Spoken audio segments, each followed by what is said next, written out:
Can you remember being bored to death, learning about some ocean boy who burnt his boat for something other than insurance fraud? Well, it's time to learn about the same guy again. The person we're talking about is Sir Francis Drake, Queen Elizabeth's personal pirate. Francis Drake was born in the proud county of Devon at some time in 1540 and had 11 siblings. When he was born, Queen Elizabeth had become queen somewhat recently, and with her came many religious reformations. Sometimes people got violent about religion, and this meant that Drake had to run away and live in a boat.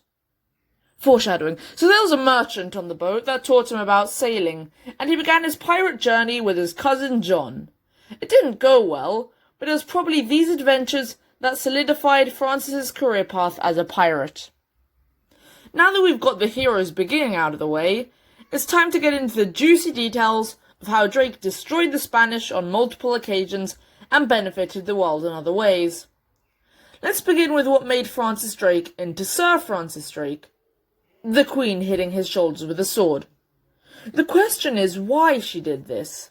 A pirate getting knighted must be because of something pretty good. Well, our ocean boy didn't disappoint, as Mr. Drake became the first Englishman to sail all the way around the world.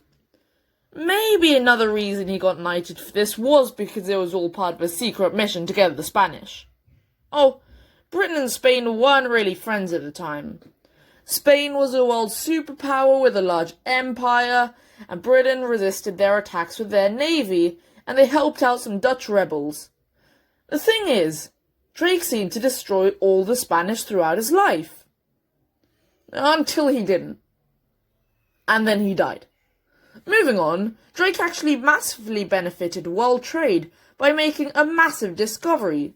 He found out that the land south of the Magellan Strait wasn't at all a continent, like everyone believed, but it was actually just a cluster of islands. This was a massive discovery, as it meant that you could sail from the Atlantic to the Pacific, which opened up huge trade possibilities. Still though, the reason Britain really likes Drake and Spain probably thinks otherwise is because of his unusual day job. Privateering.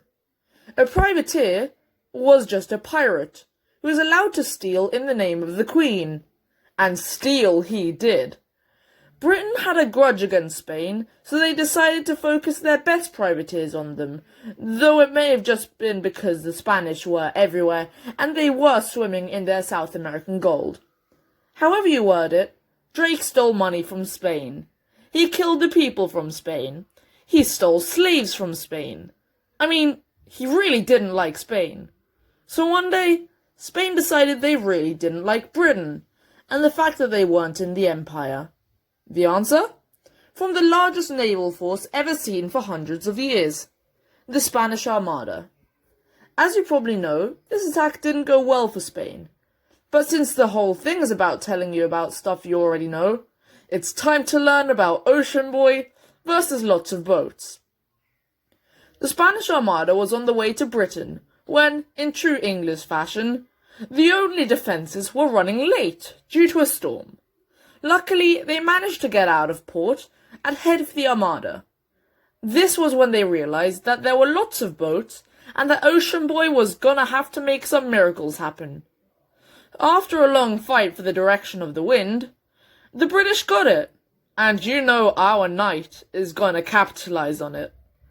Drake's brilliant plan was to use the wind to send in 2 unmanned flaming boats to mess up the defence, and then get in there and hit them with cannons, and sometimes they even went close enough for muskets. The plan worked, and the boats that remained standing were killed by storms later on. Francis was clearly a very skilled ocean boy, but he decided to use a hot new strategy called do the same thing over and over again, getting richer and richer, until they catch on to the trend and actually set up the defence. The thing is, eventually they did set up a defence, and Ocean Boy didn't really get the memo, so when the time came to raid the Spanish in Panama, he got absolutely slaughtered. He lived, but not for very long, and very soon, on January the 28th, 1596, he died from dysentery, which isn't a nice way to go. Well, now you know how everyone's favourite ocean boy got rich, got his country rich, and died. And also some other stuff that he did. The end.